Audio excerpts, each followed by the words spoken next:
Predict, pick, and prevail in your fantasy football leagues with Nick Giacobbe and Nick Cap. From breakouts to busts, superstars to sleepers, these are the guys that will help you achieve fantasy glory. This is the PrimeTime Fantasy Podcast.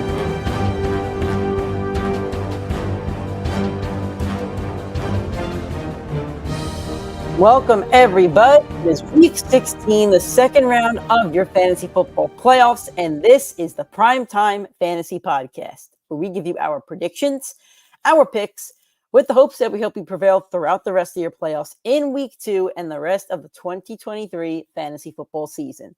I'm your host, Nick Giacobbe. Joining me is Nick Cap. Nick, in our league, your team is off to a hot start. I'm not sure how many more leagues you are around it. I guess I'm off to a hot start as well with George Pickens in my other league. But how are you feeling? It's Sunday morning, Christmas Eve morning. We're in the season. And how are we feeling going into week 2 of the playoffs? So I'm alive in 3 out of my 4 leagues. As of this moment, and projections mean absolutely nothing, I am projected to win in all 3. Do I expect to win in all 3? No, because it's fantasy football. There's no consistency. Projections mean absolutely nothing.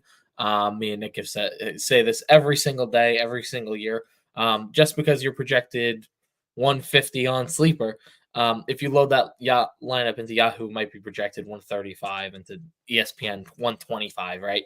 Platform to platform, projections mean absolutely nothing. It's a gauge of what you should expect from your players, but it's not what you're actually going to get. So hoping for my team to just hit their projections and do well, because all 3 teams are off to a pretty solid start overall. That could make or break the Christmas, of course, because this is by far the best fantasy season I've had in the 10 to 12 years that I've been playing. Yeah, Nick's had kind of the year that I had 2 years ago. I think everybody eventually has a year like this, and now it's Nick's turn, and we'll see how much he could capitalize on. He could win everything. He could win a little bit, but his best shot is actually winning the points in our league. He's kind of locked that one up, which is going to be a nice payday. So, alrighty, guys. Before we get into questions, I do like to always drop the plugs and let the chat kind of fill up. We are going to prioritize your questions over the content that we do, which is going through each game and give you an injury tracker, giving you start 'em, sit 'em, etc. So we will prioritize your questions over that. We do a live show every single Sunday, 9 o'clock Eastern time, Facebook, Instagram, and YouTube. You can watch it just about anywhere. If you're on Instagram, make sure you drop a like on the video. If you're on YouTube or Facebook, drop a like as well. If you are on YouTube, subscribe to the channel. Hit the little bell icon to get notifications every time we do go live. We also do a second show during the week. It's normally Tuesday nights. This week, we'll figure it out since I am home and I am off work. But we will figure it out this week and let you guys know on our social media channels. But it will be on Tuesday. That show is normally live. Again, YouTube, Facebook, Instagram, and then it gets uploaded to our audio streaming platforms, iTunes, Spotify, Google Podcast, and Anchor. If you're on iTunes or Spotify, please give us a 5-star rating and a review. We would appreciate that. Follow us and interact with us on all social media channels, Instagram, Facebook, Twitter, TikTok. If you're on Twitter, Instagram, or TikTok, it's PrimeTimeFFPod. Facebook and YouTube is PrimeTime Fantasy Podcast. Twitter is the best place to ask us all of your start-sit questions, waiver questions if you're not on the live show. Let's get into the questions. We got a first one in the chat from Patrick Hodgins. Flex, Roschon Johnson, Drake London, or Josh Downs, full point PPR. I am going to go with Roschon Johnson out of the 3. Dante Foreman not officially ruled out, but there was a report over the night that he's supposed to be out. So Khalil Herbert has not been great this year. They've keep declining on his usage. They're going up against Arizona, who allows the second, I believe, the second most points to the running back position. And compared to your other options, you're looking at Drake London, who's had a very up and down year. Such a low floor for such a talented player, in my opinion. Too many questions at quarterback. I believe they're switching back this week. And then me and Nick have been all over do not play Josh Downs. There's been a lot of hype over him. I know that there's some talent there that a lot of people see, but for your fantasy team, I mean, he has not been good enough for your going into the championship. I think you're going to regret playing a guy like Josh Downs in your lineup over who's probably the RB1 in a much better matchup in Roschon. Why do you think he's ahead of Khalil Herbert? I think that there's been so many reports out of Chicago that Roschon's the guy that they like. Okay. So I am shockingly, I'm actually team Josh Downs here. And the sole reason is because Michael Pittman has been downgraded to out due to his concussion / shoulder injury. I think it is more of the concussion. Drake London, you're going off a name, but he hasn't shown any kind of trust here. Roshan Johnson's the running back 2 or 3 on that team, depending on how you value Justin Fields. Even though it isn't an easy matchup, I think this is more of a Justin Fields game rather than a Roshan Johnson game.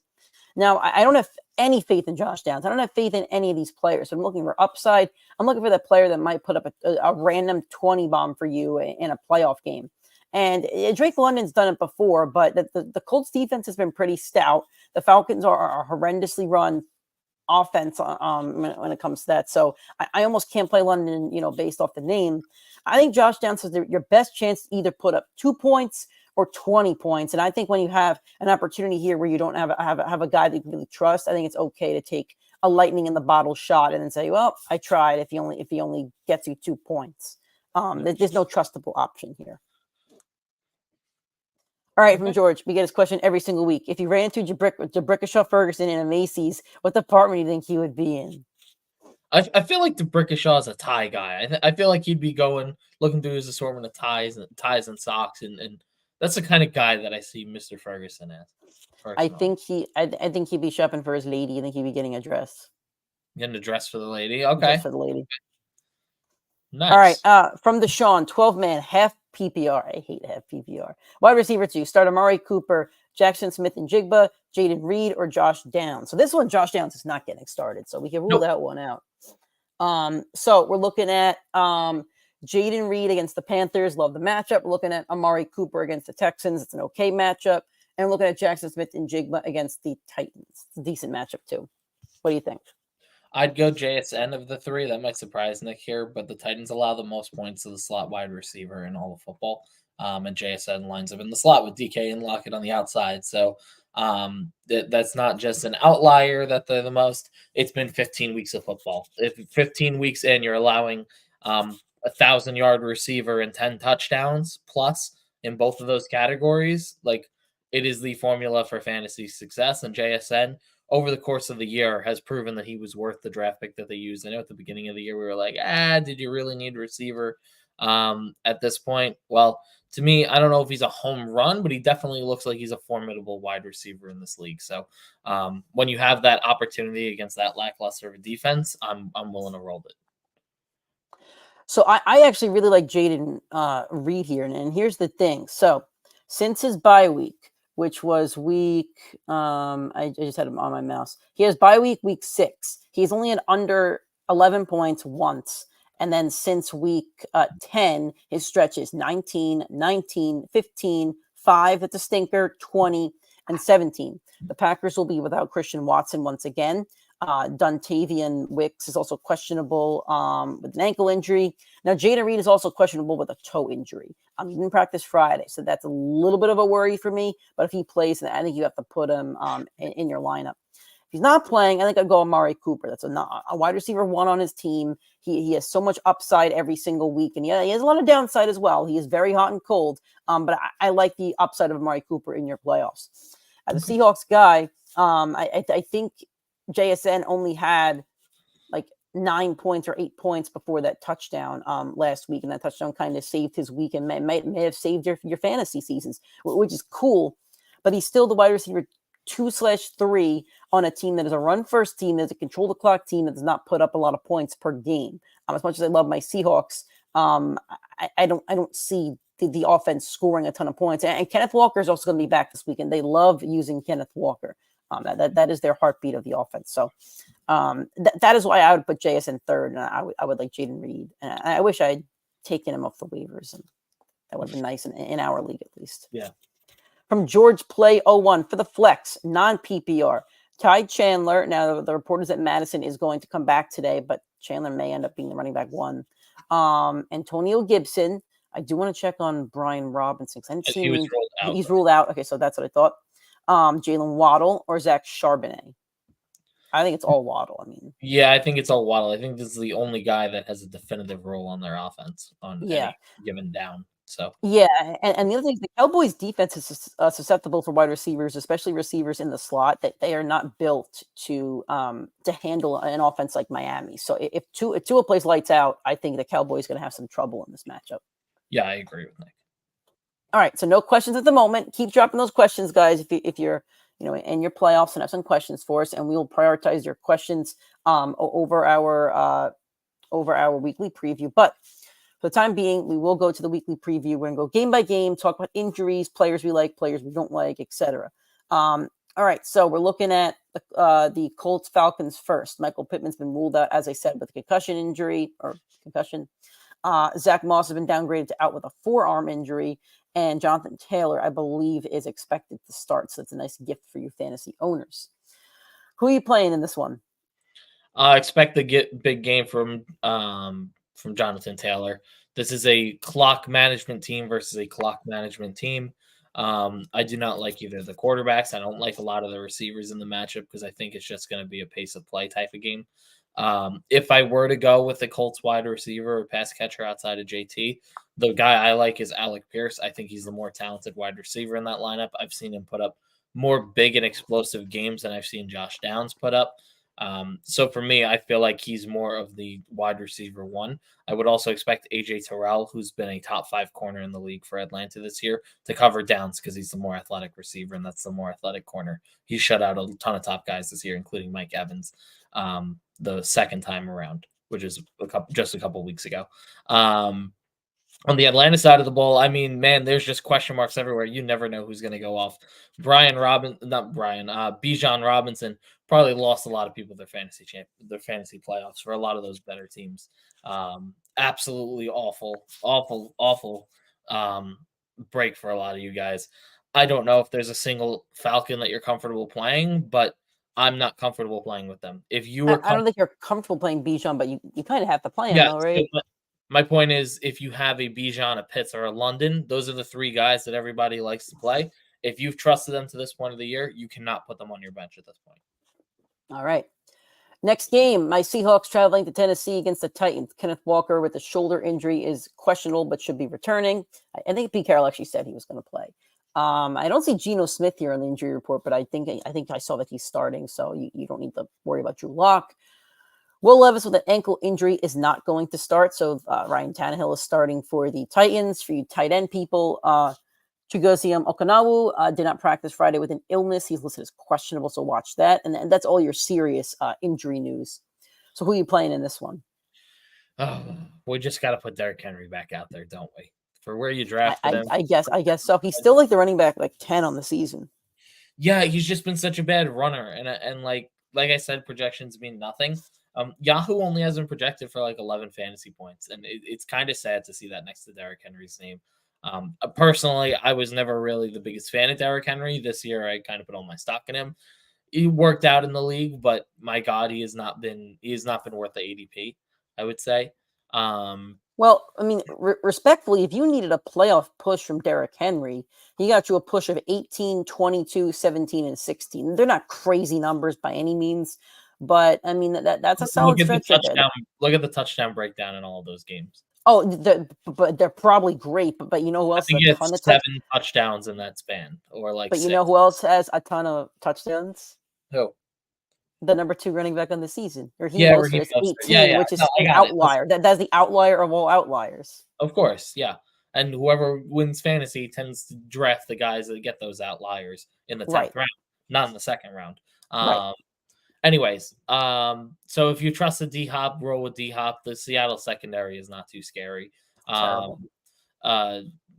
Derrick Henry, roll him out. Okonkwo, I think there's been plenty of good tight ends this year. Like, not great, good tight ends. I don't think you need Okonkwo at this point of the year. I would totally pivot if I were you. On the Seattle side of the ball, Kenneth Walker, lock him in. Geno Smith, I think, is a lock with all the backup quarterbacks that have been playing. I already said I think JSN's going to have a phenomenal week. He probably would have been on my old boom team. A little throwback to season 2 of the pod. I would have totally put JSN out there. DK, Lockett, if you trust him. You know your guys mostly at this point. And if you've rolled with them, if you've trusted them, keep trusting them. All right. From Dave Hess. I'm assuming this is PPR. If it's not PPR, just let us know. Might change our opinion. Josh Jacobs or Jahmyr Gibbs. So Gibbs is going up against the Minnesota Vikings, and Josh Jacobs is going up against the Kansas City Chiefs. I would go with Gibbs of the two. I think Jacobs' game script is not going to be as conducive. They're coming off a very hot game with 63 points against the Chargers. They're kind of in for a rude awakening against Kansas City. Running into Chris Jones is a nightmare for running backs. It's not been great. And Jahmyr Gibbs has proven to be effective in the passing game, the running game. Has scored a ton of touchdowns this year on the more explosive offense in the higher scoring game. To me, Gibbs would be the guy that I lock in. Nick pulling out the vocabulary book. I cannot tell you what conducive means, but I would agree with him. I'll go with Jahmyr Gibbs. He's been excellent down the stretch. The definition of a PPR back, and probably one that is going to be drafted in your top 20 next year. His last two games, or let's go since the bye, because since the bye, he has 1, 2, 3 out of 6 games. He has 4 of them over 17 fantasy points. I always use numbers to manipulate my case here. So his numbers are 26, 21. Let's even go before the bye, but let's go with I think he was out 2 games with an injury. So before the bye, 27, 29 bye, 26, 21, 11, 6, 17, 28. He's been really freaking good. He has a lot of touchdown upside. It's not just Montgomery that gets the ball in the red zone. He's a lot of touchdown upside. If he gets them down there, he gets rewarded with at least an opportunity or two to get into the end zone. He catches a lot of balls. He seems to be, him and Amon-Ra really seem to be like the heartbeat of this Lions offense. Mm-hmm. And I could argue they have a couple of heartbeats. Maybe they have an entire ecosystem that is really flourishing of organs that are working in that offense.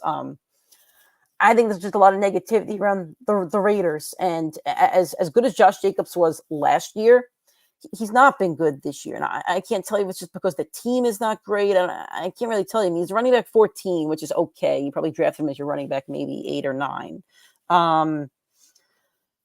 He has 1, 2, 3, 4 games. I'll give him this 19-1. So he has 1, 2, 3, 4 games over 20 points in a PPR league. He has 1, 2, 3. He has 3 games. No, 1, 2, 3, 4, 5 games under 10 points. So I think there's just too much negativity around him for me to trust him when you have a really solid option with Jahmyr Gibbs. So I would just Jahmyr Gibbs. From Deshaun, we love it. Every week, 16-man fantasy league question. Start at the flex, PPR, Jahan Dotson, Devontae Parker, or Wan'Dale Robinson. I almost read that as Waddle. I am still exhausted. The Commanders have the Jets. Yep. Devontae Parker is a Patriot, and he has the Broncos. And Wan'Dale Robinson's a Giant, and has somebody.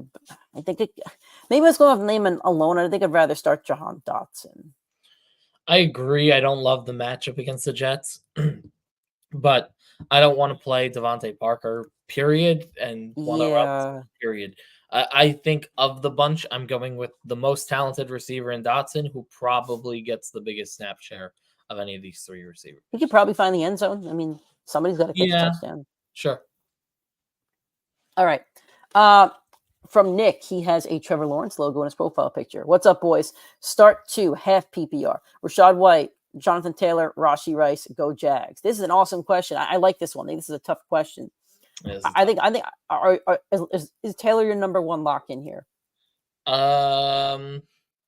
He's mine. He's mine with Zach Moss out and Pittman out. I feel like they were going to give him more of a workload than they would have. Okay. They're also making a playoff push. Nick knows I love teams that are making a playoff push. If they were not making a playoff push, they might not use him as much. But and the Falcons are making a playoff push too. As bad as they've been, they're still in the mix. So it's not like this is just a give me game against the Falcons either. So I think Jonathan Taylor is my number 1. And then you really got to look at the numbers here and look at the matchups in terms of Rashad White, who's been very, very good since his bye week, and Rashee Rice, who's been a very explosive rookie wide receiver on a top scoring offense. So you're looking at Rashad White going up against the Jags, and you're looking at Rashee Rice going up against the Raiders. Nick, I'll give you some numbers here. I'm in the running back category, so let me find Rachaad White here. Rachaad White's the running back 4 on the season. Wow.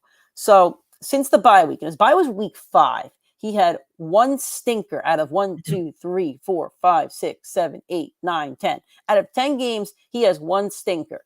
6.8 in week 6. Then the numbers are 15, 17, 27, 17, 17, 13. Okay, that's, I don't know who we faced, but okay. 19, 21, and 21. That is consistency in fantasy football. That is a guy that you start every single week without even blinking. But now you run into a problem because now you have Rashee Rice. Let's go since the bye. His bye was week 10, later bye. 8 stinker, 24, 14, 18, 24. This is where the debate gets really, really interesting because you are seeing somebody heat up on an explosive offense. This is a really good fantasy football question, and these are the questions I like to answer on the show because me and Nick get to debate. We like to give you opinions, and then at the end, we will leave it for you to choose who you're comfortable with. So I will now pitch it to my analyst, and you can give me your case because we have 3 really good options. And now Nick says in the comments, see, I thought my lock was Rachaad White. I'm more so back and forth on JT Rice. You know what? I think I'm with you. And now looking at the numbers, and Nick knows Nick, I don't know if you've listened to our live shows before, and if not, that's okay. Nick knows I've been an advocate for Rachaad White probably since week 7 or 8, and he was who I said go trade for. I said that on this show. So I think I'm locking him in as well here. I think he's my number 1 over Taylor. Looking at that consistency, you don't bench the running back 4 on the season in your playoffs in a positive matchup. So I'm locking in Rachaad White, and then I'll give you my case for whoever I'm going to pick for your second. But Nick, I'll let you go. I'll let you go. I would lock. My first lock is going to be a shocker. It's Rashee Rice of the 3. 4 straight games over 9 targets. Last time he played Vegas, he put up a 20 bomb. Has 7 touchdowns on the year. Going to be over 1,000-yard receiver as a rookie. He is coming into his own. He has the best quarterback in football. He has the highest scoring touchdown upside of any of these 3.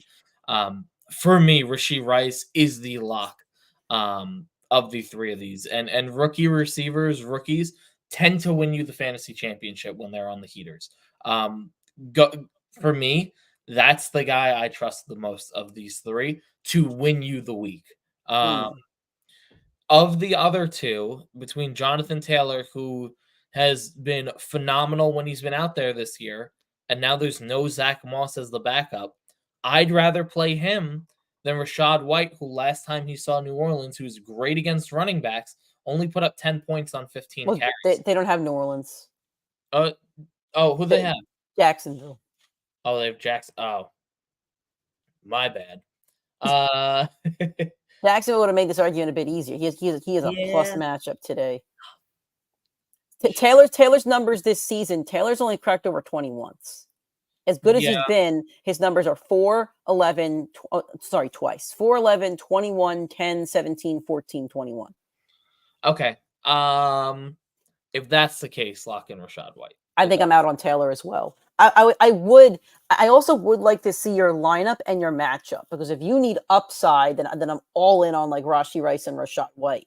If you need to play it safe, I actually think that Taylor's a safer play than Rashee Rice. I think I'm gonna flip. I'm gonna go Rashee Rice and Jonathan Taylor.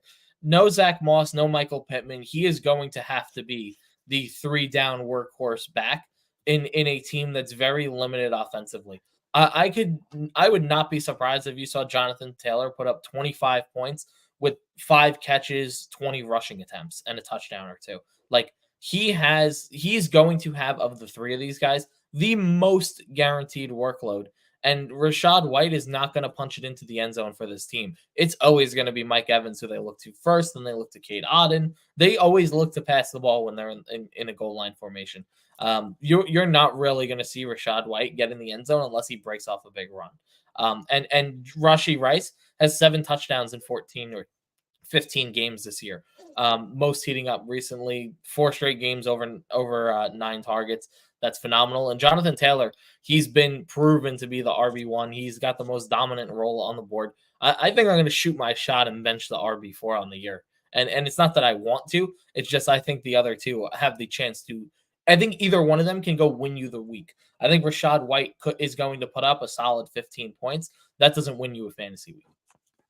I totally respect Nick's case. And again, I could make a case for all three of these players. I'm not anti any of these three players. You're trying to pick 2 out of 3 really good matchups. So, Nick, if you have Twitter, go to PrimeTimeFFPod. Send us a screenshot of your lineup, your team, and then send us a screenshot of your matchup. I'm just curious. Yeah. It also is half PPR, which also means that receptions don't matter as much. That actually hurts Rachaad White and Rashee Rice. I personally think, Nick, and Nick knows I lean receiver and flex questions. I think if you need safe plays that you know is going to get you points in your lineup, Rachaad White and Jonathan Taylor. If you need upside, you're probably going Rashee Rice and Jonathan Taylor, even as much as I like White. I think it's really tough to bench the running back 4 on the season in a positive matchup. It's not like, when I lost in my fantasy game a couple of years ago, I'll never, ever, ever not be salty about this. When I played Russell Wilson and DK Metcalf against the Rams, I knew that going in, it was a terrible matchup. Everybody did. But this is not a bad matchup. Running back 4, that's really, I get it. I get it. It's really tough to bench, though. Sure. Good question. Good debate. Great question. All right. From Mike Duke, need upside. Perfect. Thanks for letting us know. Pick 2 for flex PPR. Ty Chandler, Josh Downs, DeAndre Hopkins, Javonte Williams, Gus Edwards. I'll let you go first. I should always let you go first. I'll let DeAndre Hopkins locked in first. I think there's always upside with DeAndre Hopkins. Yeah, I'm a little worried about the quarterback play there, but you could point out question marks to all the other guys on this list. But DeAndre Hopkins of the list is the most talented. He's going to have probably the best game script. He's got the best matchup against young cornerbacks, unproven secondary in Seattle. So D-Hop probably is the number 1 lock. For your number 2, if you're chasing upside, it would not be Ty Chandler. You can't play the RB2 on his team. I would actually say Ty Chandler as the upside play. How is he not the running back 1 on his team at this point? I mean, he should be, but they already said Madison's going to be out there. But how do we define out there? Well, I don't know. Madison takes a 40% plus snap share away from him. I would say yes. I wouldn't maybe, but I mean, Madison probably outsnaps him if he's playing. If I'm looking for upside, I mean, are you going to go Josh Downs? Because I don't see a lot of upside with the other 2. I'd probably go Gus Edwards. I don't love the matchup against San Fran, but if you really need to chase the upside, Gus Edwards is the guy that's most likely to get you multiple touchdowns on the list. And Josh Downs ain't going to do that. He's probably going to get 7 targets with 4 catches if he's lucky. Javonte Williams has not punched the ball in the end zone up until I believe last week or 2 weeks ago. So there's no upside there in a New England matchup. And Ty Chandler, I think, is the RB2 on his team in a game script where they're going to have to pass the ball against the superior Lions. Javonte Williams has 9 games with 10 or under fantasy points. He has 3 games with 18 or more. There's no upside with Javonte Williams. So Javonte Williams is my first out in this one. I mean, I just see a lot of negatives around the board, and that's okay. But Gus Edwards, he's touchdown or bust, but very tough matchup against the 49ers. And Lamar is running back 1 over there. Now, the thing is that they lose Keaton Mitchell, so they're between Gus Edwards and Justice Hill. So I think Gus Edwards does present a lot of opportunity for touchdown. And they promoted Melvin Gordon. You can't forget about Melvin God, Gordon. I didn't see that. So yeah, yes. If Madison was out, this would be a much easier question. If you you want super duper upside, put in Josh Downs, because but Josh Downs has 20 points or 2 points. If you put him in, you have to be okay with him only putting up 2 points in your lineup. I would go DeAndre Hopkins and Ty Chandler. They're going to be a nice mix of Hopkins popping off and Chandler having running back 1 upside and maybe catching some dinking down dump offs and stuff like that. Even an offense that's kind of loaded. I think that's where I would go. Okay.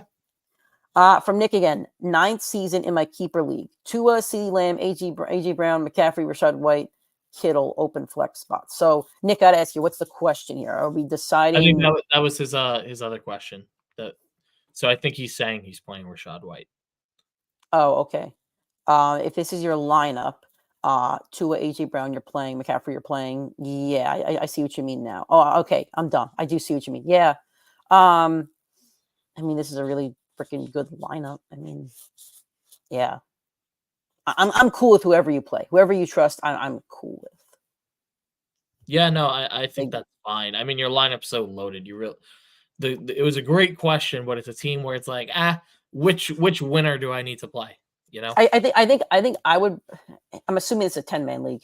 I think I would play Rashee Rice for sure in your flex, only because I think you have a lot of points already on your board. McCaffrey's going to get you his. AJ Brown will get you his.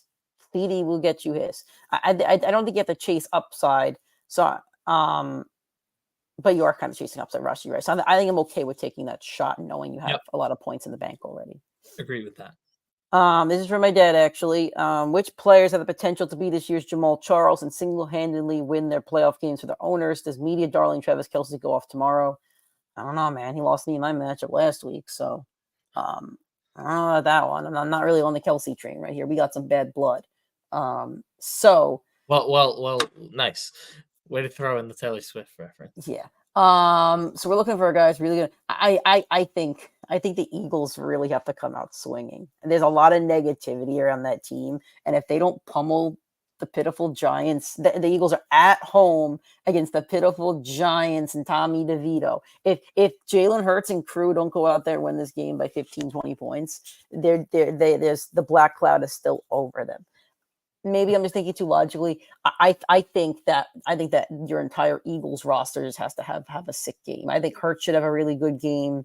AJ Brown. I saw Devontae Smith is a little bit of an injury nick, but I think AJ Brown and Hurts are the two that I would go with. I think they just need to. If you want one more, Justin Fields going up against the Cardinals. Bad defense. Fields has been very, very productive, especially when he's faced bad defenses. Last week he had a tough matchup. He had Cleveland, top defense in the league. But Justin won him up on Sleeper. In his last 4 games, 24-10, 24-11. And not crazy numbers, but he's a good matchup this week. So I think that's another one that if you drafted him, I think he will prove your draft pick right. The first thing that popped into my head when I saw the question was Kyren Williams. He already played on Thursday, though. But he's put up back-to-back 100-yard games. I mean, he's been a monster when he's been out there on the field. First round pick next year. Absolutely, and it gets even better when he goes into MetLife to play the Giants next week for your championship. I mean, I don't think that there is someone that's going to single-handedly carry you to a championship outside of Christian McCaffrey, like he is this year. I still can't believe my team with Kyren lost.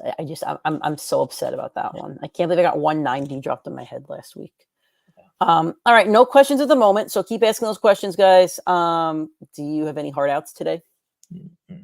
So we can go long as we need to, kind of, but we will, shut down whenever. It's Christmas Eve, so Yeah, Christmas Eve. So, get your questions in the next 30 minutes or so. We're going to keep going through these games. So next one, Detroit Lions at the Minnesota Vikings. No injury. Oh, I'm sorry. Alexander Madison with the ankle is questionable. So he probably will end up playing. Nick, I think this is one of those we like to call it play your guys. Yep. Well said. There's a report here. Alexander Madison is expected to play, but he's not 100%. Expect Minnesota to keep riding Ty Chandler from Tom Pelissero. Okay.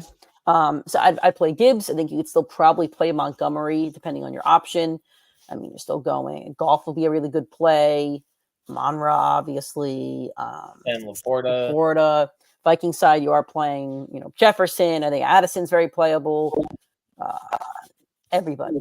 Maybe even Nick Mullins. I'm playing Nick Mullins. I would not roll out Nick Mullins personally, but I do see the path.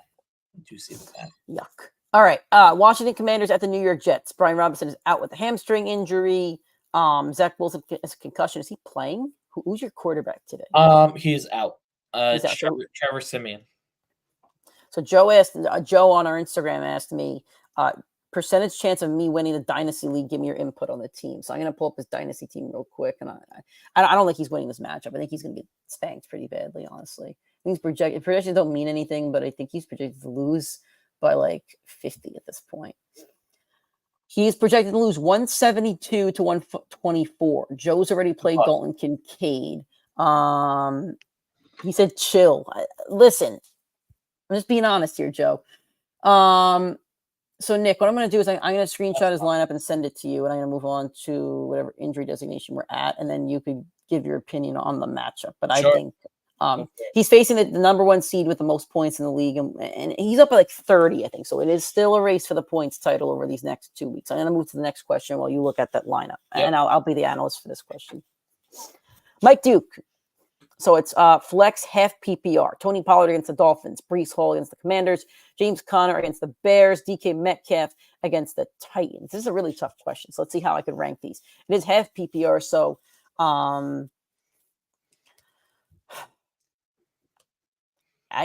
who's playing quarterback for the Jets? It's Trevor Siemian. I really want to lean on Breece Hall. I don't know if I could trust him when you have all these other good options. I really would like to. I think my fourth option here is actually going to be James Conner, just because he's still competing with Kyler Murray for touchdowns. Pollard should be on a very high scoring game today. I don't trust the Dolphins defense to shut everybody down. DK has a positive matchup against the Titans. I think I would rank them Breece, DK, Tony Pollard, James Conner. I have the same exact order, so no need to tell. Okay, cool. So Breece Hall it is. Did you get a chance to take a look at this lineup or matchup that I Yeah, I'm assuming he's on the left side. He is on the left side, yep. Yeah, good. No swearing on Christmas Eve, but good freaking luck. That's all I gotta say. Yeah, I mean, AJ Brown and Hurts thing are going to combine for like 60 points. They're going to have an awesome game, I think. I'll root for you, but good luck. He says, not my fault. Puka went nuclear, yes, but he also has a really good. He has a really good team. So. Yeah, your team's not bad. It's just his team literally looks like it was the best drafted team. It's a good team. You ran into a tire stuff. Yep. From Mike Duke, Saquon Barkley or Devon Achane. Is this half PPR again, or is this full PPR? Either way. What do you think, Barkley? Either way, it's Barkley. Yeah, I'll go Barkley as well. From Jay, Aaron Jones or Jalen Waddle? I'm assuming PPR, and I would go Jalen Waddle. I would go Jalen Waddle as well. Awesome game last week. Tyreek Hill's still not 100%. There's a lot of connection there with Tua. I see no reason for anybody to really bench Waddle. I'll say this right now. If you give me a Waddle question, I'm probably saying Waddle unless you give me like A.J. Brown as your other option. Like, I mean, I don't know who you'd play over Waddle. I think he's a pretty static guy at this point. I think Jones is playable this week. He's struggled a bunch, but against Carolina, you got to put him out there. But Jalen Waddle has been such a consistent wide receiver for most fantasy teams. Yeah. And the talent definitely exceeds Aaron Jones' talent. So I would throw him out there, no question. So defenses, we have the Cleveland Browns defense against the Texans with no Stroud, or the Eagles defense. That's an easy one. Cleveland. The Eagles defense has been susceptible. The Eagles lost both of their coordinators in the offseason. It's really screwed them over this season, I think. I wouldn't be surprised if Tommy Cutlets cooked the Eagles secondary. I'll be honest. I don't think it's going to happen. I'm just saying, like, the Eagles secondary is probably the worst in football. They've had 3 different play callers this year on the defense, and they have not been able to figure it out. It is a personnel problem. It is not a scheming problem. And the Giants do not have the wide receivers to really break the game open. But the Eagles have not been – I think the Eagles are put up or shut up this week, and they really should be – they should be the team that shuts down the Giants 27-0. But it would not surprise me if we're looking at a field goal game in the fourth quarter because they've just been so all over the place this year. And then we have Monty or Ty Chandler. I would go with Monty. I think Monty's your safer option. If you're chasing upside, then you could chase Ty Chandler, but I think Monty's your safer option. I think I'd lock Monty either way. Okay. From Raven for life. I trust no one on the Jets. I don't care who they're playing. Well, that's not a bad fantasy take. It's not wrong. I don't blame you. I don't know if I trust anyone in your Ravens backfield either, but this is what we're doing now. I don't trust Garrett Wilson and Breece Hall, but I'll still play them. Sure. Speaking of Garrett Wilson, from the figure report, Garrett Wilson or Ridley non-PPR. I kind of wish Zach was playing quarterback. I think I'll. I mean, Trevor Lawrence isn't playing. Oh, has he been ruled out officially? I don't know if he was, but I don't think he's playing. Let me just scroll down to our injury report here. Trevor Lawrence questionable. He traveled with the team. I think he cleared concussion protocol. If Trevor's playing, I'll play Calvin Ridley.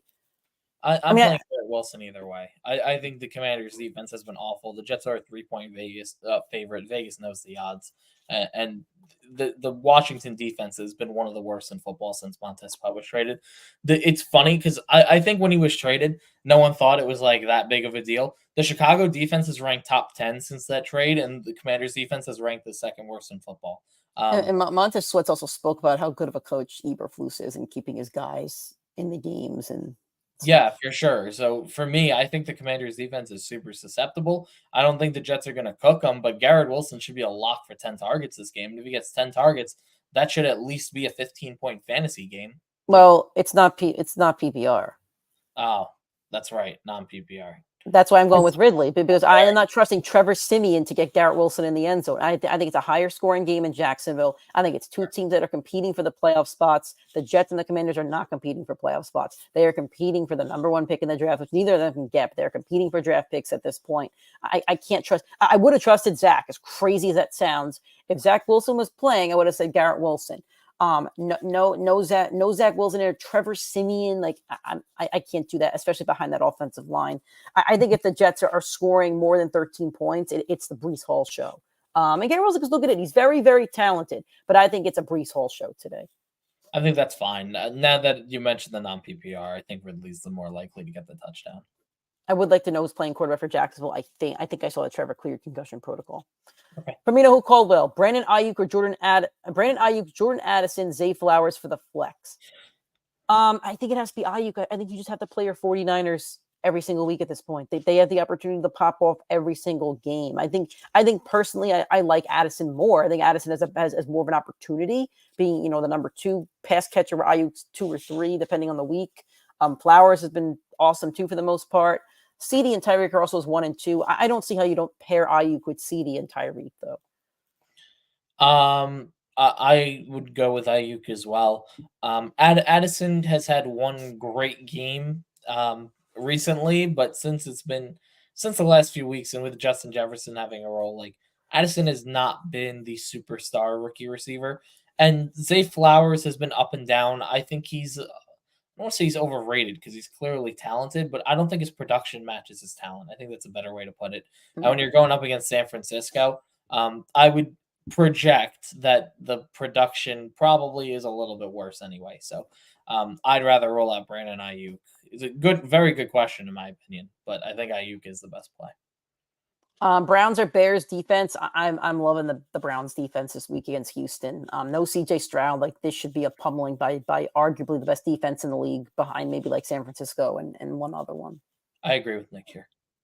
All right. No more questions in this chat at the moment. Keep dropping those questions. We'll keep answering them. We're going back to our game by game previews. Our next game here. We didn't really finish your Jets one. So Zach's not starting. Who would you actually play in this game? 'Cause I would just play Terry McLaurin, Breece Hall, maybe Garrett Wilson. Like that's kind of who I'm looking at. I agree with that. I think Garrett Wilson in full PPR is better than a non. Breece Hall, I think has to be a lock. I know he's had the up and down year, but I think he's just way too talented of a player, and I think he's going to finish near the top 10 for someone that's been up and down. So I'm happy to lock him in. On the Washington side of the ball, I'll be honest, I really don't love anyone going up against the Jets defense, but I agree. Cooked last week, and the Jets defense let up a big touchdown with DJ Reed. So it's really going to come down to the wide receiver that gets the Reed matchup is probably the more upside. I think it'll probably be McLaurin as the bigger, more physical receiver. All right, Packers at Panthers. So a little bit of injury news on the wide receiver front for the Packers. Christian Watson's out, will be out with a hamstring. He hasn't been ruled out yet, but he'll be out. Jaden Reed did not practice Friday with a toe injury. Hopefully he plays because I like him a lot in this game. And Dontavian Wicks with an ankle injury is also questionable. And then AJ Dillon with a thumb. I think he had surgery a week ago, but he's listed as questionable. LaFleur said he feels good about his running. So for me, you're not playing any Panther in this game. It's a question mark as to which Packers you play. I think Aaron Jones is a good play, but who else do you like in this one, if anybody? On the Panther side of the ball, I do like Chuba Hubbard. I do think he's been pretty solid for a running back this year. And in a year where it feels like everybody's getting hurt, everybody's missing time, I think he's a fine, you need a RB2 play. On the Packers side of the ball, I think you got to trust Aaron Jones. Listen, you drafted him knowing he was an older back, someone that was going to be more, you hoped he'd be the RB2 for your team. It probably did not pan out that way with all the injuries, but he's been fine. He has not been great, but this is the best matchup for a running back this year. Jordan Love, I see a lot of people saying bench him because they don't technically the Panthers don't allow a lot of points to the quarterback position because the running backs wind up cooking them. Aaron Jones, I don't think is a great running back in this matchup, so I do think Jordan Love is more of a play. I think Aaron Jones should be a lock for 10 points. I think Jordan Love could have a 20-point bomb and wind up finishing the playoff stretch as a top 10 quarterback for your fantasy team. For the wide receiver front, like Nick said, a lot of questionables. The one guy that's not questionable is Romeo Doubs. So if you have Doubs, I think I'd be comfortable playing him or at least leaving him in your lineup for now. See what happens at 11:30 when the injury report comes out for this game, and then throw in your guys. But if Watson's out and one of the other wide receivers is out, I think Doubs is a lock. I think I'd play the Packers defense too. I agree with that. All right, from Mike Duke, another pretty good one. Standard League, Jonathan Taylor, Kenneth Walker, or Breece Hall. I think I would rank them exactly. You messaged it. Jonathan Taylor, Walker, then Hall. I agree. Cool. All right, next game, Nick's Cleveland Browns against the Houston Texans. Nick, it's going to be so awesome when the Cleveland Browns clinch a playoff spot against your Jets in primetime. That's going to be phenomenal content right there. There's actually 8 clinching scenarios for the Browns today, so they may not. All right, injury report here. CJ Stroud is still out with a concussion injury. That sucks for him. And for your fantasy teams, Nico Collins with a calf injury was listed as questionable, but he is scheduled to play. I personally don't like any Texan in this game. Cleveland's defense is legit. I would not play a single Texan in this game. I wouldn't either. That's a shame because weeks ago we were saying that Nico Collins could be like a league winner. That's not happening. How about Cleveland side of the ball? Who are you playing? Cool Joe's a quarterback, I think. Cool Joe. It's the coolest Joe in the division at quarterback. That's for sure. I'm comfortable with Amari Cooper. I think a lot of people like Elijah Moore. I'm not comfortable putting him out. I'm not either. I wouldn't play him. Jerome Ford is a guy that I think disappointed us a little bit last week, but over the course of the season has been so consistent that I think you still trust in him to get you your 10, 15 points. He's not winning you a matchup. Like, it's not going to happen, but he's going to keep you in it. And I think from an RB2, that's kind of what you need. So I'm comfortable rolling out Jerome Ford. I think Flacco is a big question mark because I think he's had now, I think 2 or 3 300-yard games as a Brown. He's been very explosive. I know he's turned the ball over a lot, but he gets the ball downfield. He scores touchdowns. He checks a lot of boxes for what you want from your fantasy quarterback, except the fact that he's a non-mobile late 30s quarterback that plays for the Cleveland Browns, frankly. So I think that's a good question mark, and maybe we could go through the other flexible quarterbacks and see who would you rather roll out there. Real quick, Nick, would you rather roll out Sam Howell, who's the QB7 on the year against the Jets? I'll play Flacco. Jordan Love against the Panthers. Probably. I think I like Flacco's offense more. Jared Goff against the Vikings. Goff's a lock for me almost every week. Tua against the Cowboys. Tua. Russell Wilson against the Patriots. Flacco.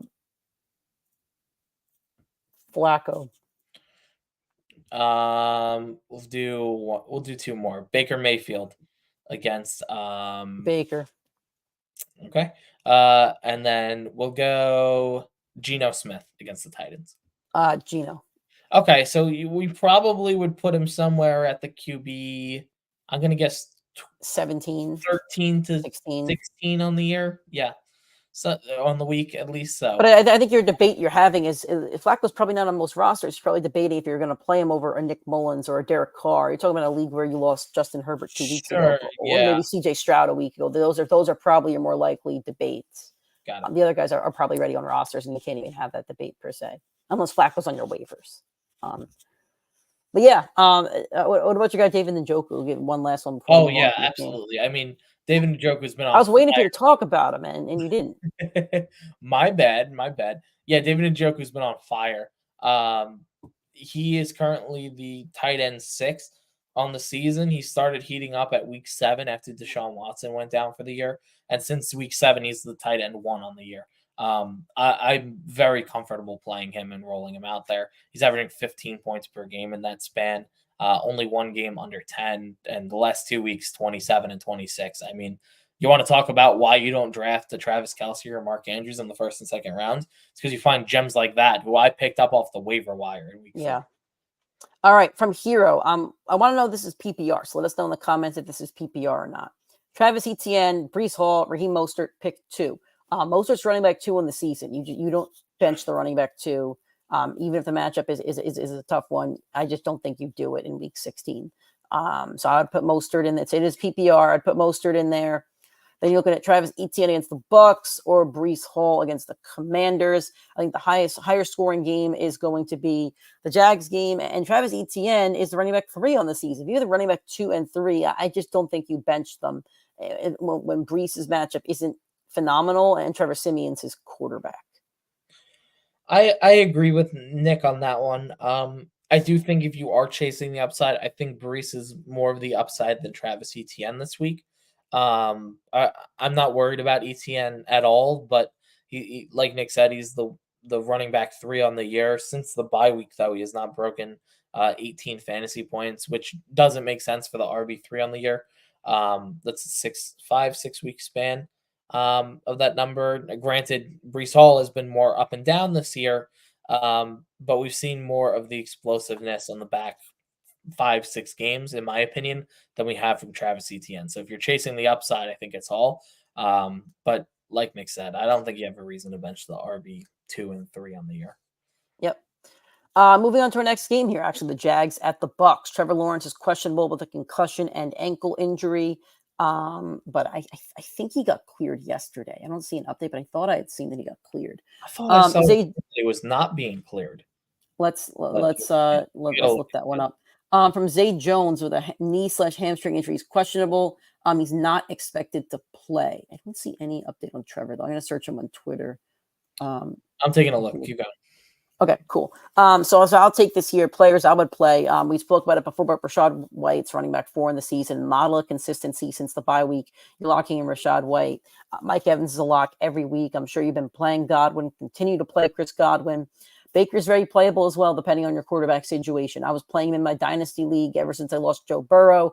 Unfortunately, I'm not in the playoffs in that dynasty league. I'm very upset about that because my team had really gone on a heater second half of the season. And I just missed the playoffs, so that stunk. I think Baker's very playable. Jacksonville side of things, if Trevor is the quarterback, he's very playable. You're locking in Etienne, running back 3 on the season. And I think Kelvin Ridley's a solid play as well if you need to. The Bucs don't have a strong secondary. So I think you could play both Calvin Ridley and Evan Ingram are both good plays. I would not play either defense in this matchup. I'm not saying it's going to be a high-scoring game, but I don't see a ton of upside for either defense. It is leaning towards Trevor being out there today. Yeah, I thought I saw that. Okay. Any other thoughts on this game before we move on? No, I'm good. Cool.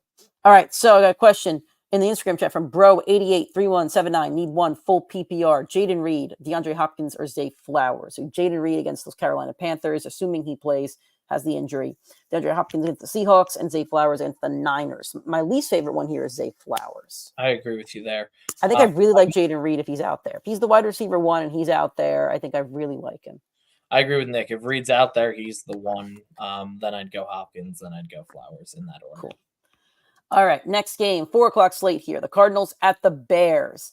Marquise Brown's been ruled out with a heel injury. I know he wasn't drafted high, but man, that's one of your busts on the season for sure. I would first draft pick at least. Sure. Cole Kmet was limited with a quad injury. I think he's going to be out there though. Dante Foreman will be out. Nick, was Greg Dortch somebody you were hiring, or was it somebody else on the? Greg Dortch at one point was heating up this year. Okay. So who do you like in this one? Cardinals at the Bears. Trey McBride, I think is a very good play. Yep. Kyler Murray, I think, is a good question, and we didn't ask him against Joe Flacco, but like I said, the Bears defense has been top 10 since that Montez Sweat trade. I like Trey McBride playing for like his job. So, I mean, I think I would still play Kyler against a defense. The question is he playing for his Cardinals job or his next job? But I think both teams have to go and attack that trade. Like his cap hits a lot. I think it would be crazy not to trade for Kyler Murray if you were on the block for a first round pick. I think he's way too I agree. talented. I agree. But yeah, we'll see. And the Bears side of things, I like Fields and DJ Moore. That's the only two I like. Yeah, I totally agree with that. I think if you need the running back, I think it's a push. I'd go Roshan. Okay.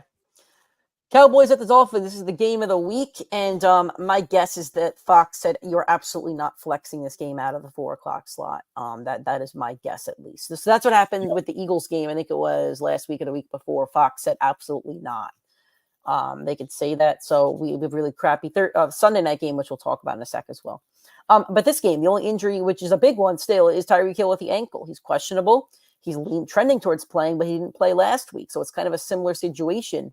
I think he's going to play though, but have a backup plan just in case, because me and Nick were both pretty much pounding the desk last week that he was going to play, and then he didn't.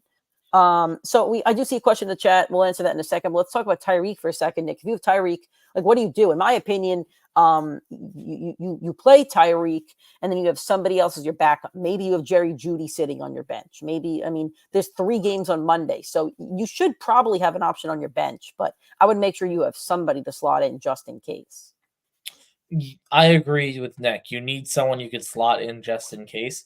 My only question is, at this point of the year, you're not going to find that on your waiver wire, so you better hope you already had it. Well, if you have Tyreek Hill, let me give you some options that might be on your bench or your flex spot or something.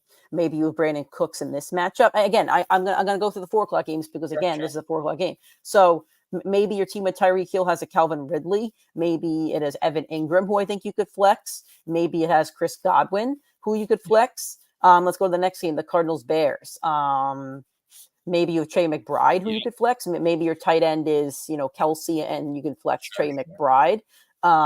Let's go to the night game against, Patriots Broncos. Maybe you have Demario Douglas. Maybe you have Jerry Jeudy. Let's go to the Raiders game. Maybe you have Jacoby Myers. On the Chiefs side, maybe you have Rashee Rice. Let's go down to the Giants Eagles game.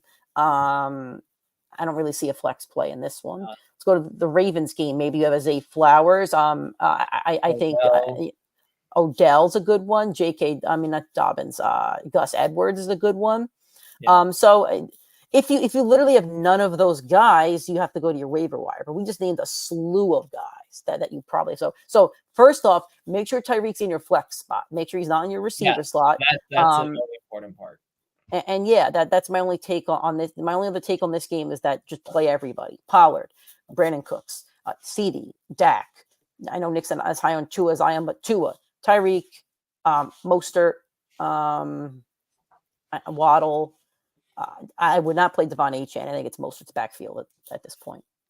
I agree with pretty much everything that Nick said. As I've said for weeks, I think Tua is going to lose someone a fantasy playoff game. I am going against my own advice. I cowered it out, and I am playing him this week instead of Kyler Murray, who was my pivot. Gotcha. I respect it. It's tough. It's really tough, and I think it'll be. I don't think Tua craps the bed today, and if he does, the Dolphins are in big boy trouble. Oh yeah. From Stephen Joe, what's up, fellas? Start 2. Deebo Samuel, Rashee Rice, DK Metcalf, or Bijan Robinson half PPR. I think Deebo. I think Deebo's my number 1 here. What'd you say? Bijan goes to the bench. Yeah, I agree. He hasn't earned a spot in this lineup. I think I'm kind of leaning Deebo and Rashee Rice here. So as good as Metcalf's been and as reliable, and Metcalf was, for all the crap that people give DK Metcalf, they don't win that game last week without DK Metcalf saying to Drew Lock, "Hey, buddy, I got you on this drive." But I would go against the grain here and go Deebo and Rashee Rice. I totally agree. I love that you said it.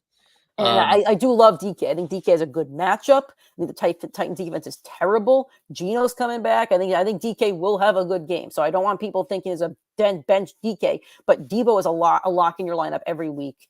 And Rashee Rice just has so much upside that I like playing that combination. Quick talking point. Bijan Robinson, I think he's going to be so much fun to draft next year because he's going to be on so many people's do not fly list. I want to figure out who the quarterback and coach is before I make that decision because he's still super talented. But the Falcons you don't know. Right. Like, Yeah, I think he's gonna be one of the most interesting players, and, I personally, think so too. the talent's there. I think they're gonna reevaluate and figure that out, whether it's Arthur Smith or not. So, He should be canned. he's Definitely be canned. I don't know. Should be canned. You know who Caldwell, Devon Achane, or a Bears running back or a Commanders running back? I think I'd play Achane just because of the fact that he has the highest upside of scoring in a higher scoring game. I really don't want to play a Bears or Commanders running back. My least favorite in this is a Commanders running back. I would rank them as Achane, probably Khalil Herbert, then Roshan Johnson. That's probably what I would say. Wow, I was gonna say I think I'd go Achan Gibson and then Roshan. I'm out on that Jets defense. Like, I don't know. They're not good against running backs. They're not. Their secondary Mm. locks teams down, so the running backs have to be the focal point. I don't know. I think Gibson versus Achan, I think, is a little bit more interesting of a question. I'd still chase the upside with Achan if it were my lineup, but I think Gibson's going to offer you the safer floor, if I'm being honest. Okay. All right. From Jason Fitzgerald. Flacco or Kyler Murray or Love, non-PPR. Merry Christmas. Merry Christmas to you as well. Nick, we were just having this conversation. Yeah. I think I would play Kyler. The rushing upside is a lot. You want rushing upside with your quarterbacks. I think Murray has the highest rushing upside, and I'm just not a believer in the Bears defense. I feel like it's Murray, Connor, and McBride over there. I think it's got to be a lot of Kyler. I think I'd play Kyler, then Love, then Flacco. But I don't know. This is a crapshoot. I'd love to hear your opinion on this. I agree with Nick. Okay, cool. Entirely. From Moa Lahoa. Nice. Sit one, Devon Achane, Raheem Mostert, Josh Jacobs are sitting Achane. Agreed. My boy John, Merry Christmas. Merry Christmas to you as well, John. John Laporta or John Laporta. What's his name now? Why can't I think? Sam Laporta or George Kittle. I really want to play Laporta because I think he has a better like piece of the puzzle in his own offense, but it's really tough to bench a 49er. Like, you just can't bench the 49ers at this point. So Laporta's your tight end 3. Laporta over your last 4 games, 17, 29, 4, and 28. George Kittle's last 4 games, 22, 4, 10, 16, 7. You know what? I'm putting my foot down. I really don't want to bench my 49ers, but I think Sam Laporta is a bigger piece of the puzzle. I think the Vikings defense is kind of trash. The Ravens defense is a bit more stout, and not everybody on the 49ers is going to get theirs. I think there's a higher chance of everybody on the Lions getting there. What did Marshawn used to say? Counting your chickens or whatever stupid phrase he has. I think there's a better chance of all your Lions scoring points and all your 49ers scoring points. That is a bold take, because all your 49ers normally score points. I think I would give this very, very slight edge to Laporta, but there's no wrong answer in this question. I agree with Nick. I actually think it's much more of a definitive answer that it's Sam over George Kittle. Laporta, I think Laporta as a pass catcher has been phenomenal. I think he's been easily the tight end steal of the league, where he was drafted, no question there. And George Kittle is always phenomenal. Don't get me wrong, but Laporta, take the name out, look at the production. I mean, Sam Laporta has just been the better tight end and the more explosive tight end for more weeks than George Kittle. I think Rainer might have. Kittle's good for a couple games that he has a 20, a 30 bomb. And if you put him on your bench and you have that 30 bomb, I know you'll be upset. But Laporta, I mean, in terms of Goff going through progressions, Laporta's number 2. If you're Brock Purdy going through progressions, where is Kittle? Is he 3 or 4? Or is he 2? Because Debo's awesome, Ayuk's awesome, and then McCaffrey catches a lot of balls too. So where is Laporta on that food chain of just like receptions? Like, I don't know. So it's very tricky. So I would edge Laporta on this one. Got it. Okay, so. Why can't I pull this next question? Annoying. From Phantom 109, half PPR. Start Ezekiel Elliott, nope. Breece Hall or Jahmyr Gibbs at running back 2. Jahmyr Gibbs. This is very easy. All right. Waiting for more questions, but we're going to Sunday Night Football. Patriots at Broncos. Yuck. I'm glad I'll be out for Christmas Eve. I cannot believe that they did this for Christmas Eve football game. What were they thinking? Because they couldn't have thought that the Patriots were going to be a good team. I know the Broncos were a fun team to kind of. But why would you not put Kansas City in this one? You know what I mean? Like, if you had to put if you wanted the Broncos on a Christmas game, why would you not put the Kansas City game? Like, I'm speaking out loud here. I'm curious. I want you to look through the games this week, and there are a ton of phenomenal matchups like Baltimore, San Fran. At least they got a primetime slot. Dallas, Miami. Before the year, you had to know this would have been a good game. So my only game. I'm gonna cut you off real quick here. It has to be a TV deal thing where Dallas has a strong TV deal with Fox, and they're probably only allowed to put X amount of games. Dallas has probably had like two or three Sunday night games already. But I'm just saying, I wonder if the schedule makers like, there's no way this game had to be a primetime game. I just wonder if they wanted Denver, why would you not do Denver and Kansas City? And there's just no way to flex out of this, I guess, which sucks. But again, I'm only in one fantasy league at the moment, just due to very unlucky standards this year. I have nobody playing in this game. I don't think I have anybody. I don't know my opponent's playing anybody. I'll be at a Christmas celebration tonight. I'm not watching this. I have no interest in watching this football game, and I love football, but I have no interest in it.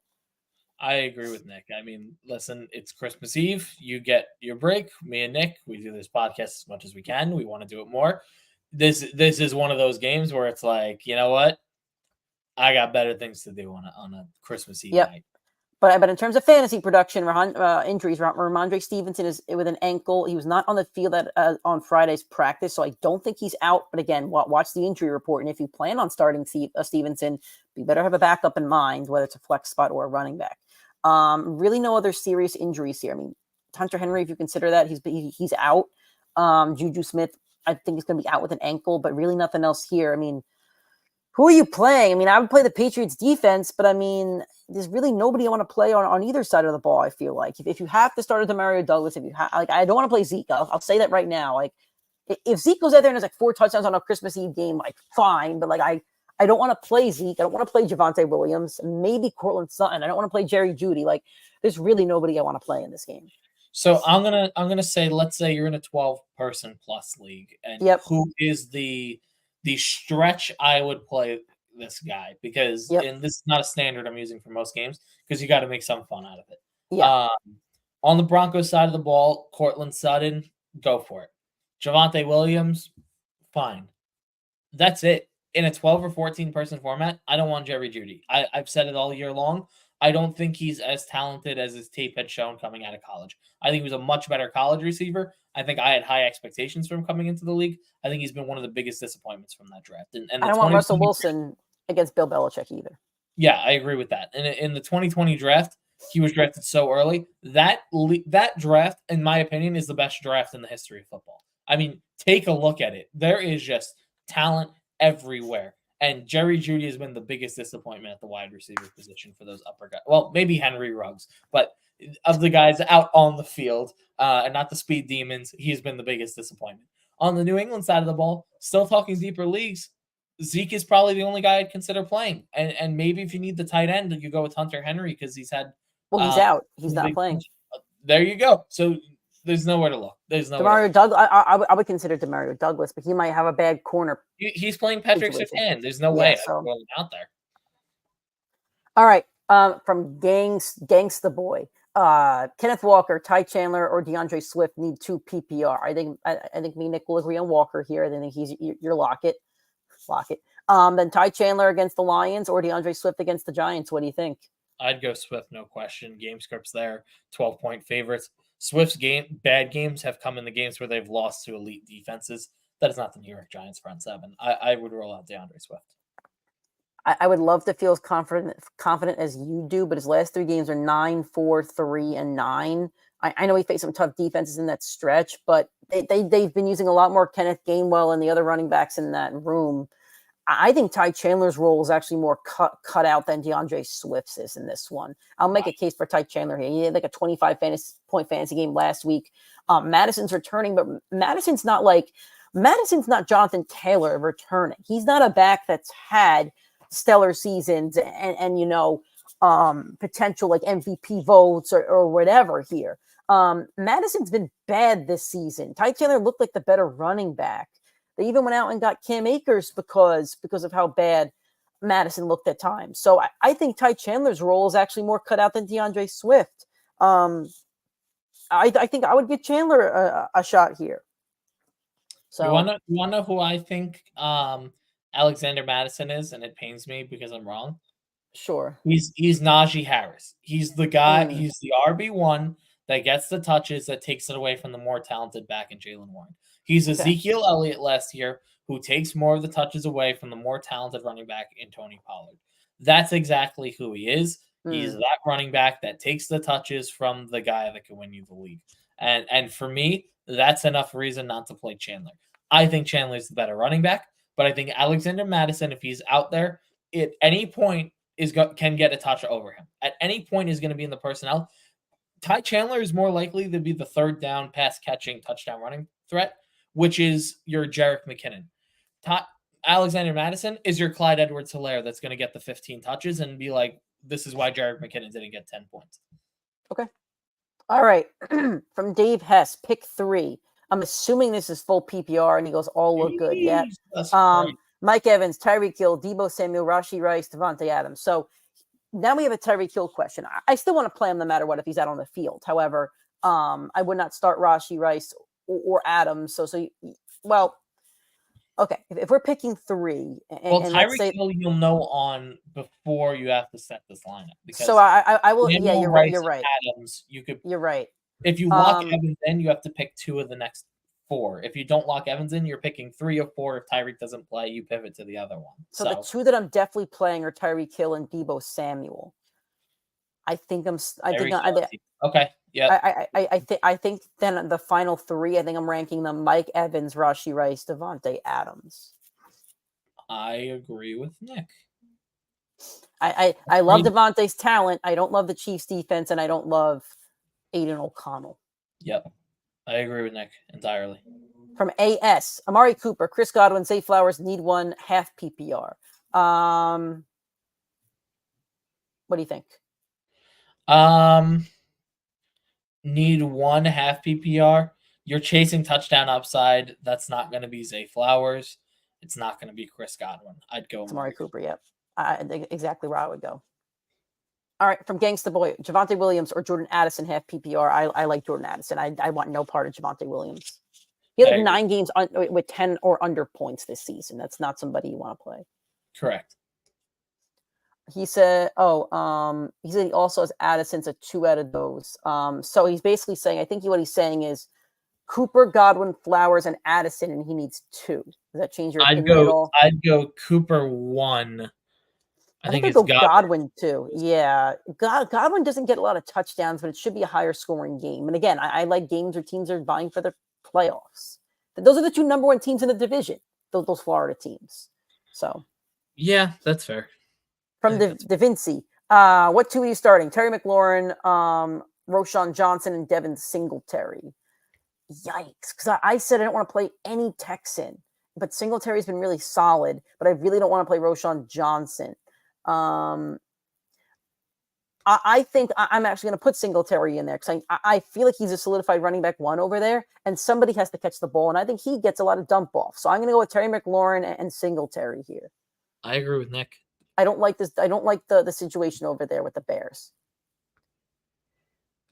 All right, from Daniel Kapskinan.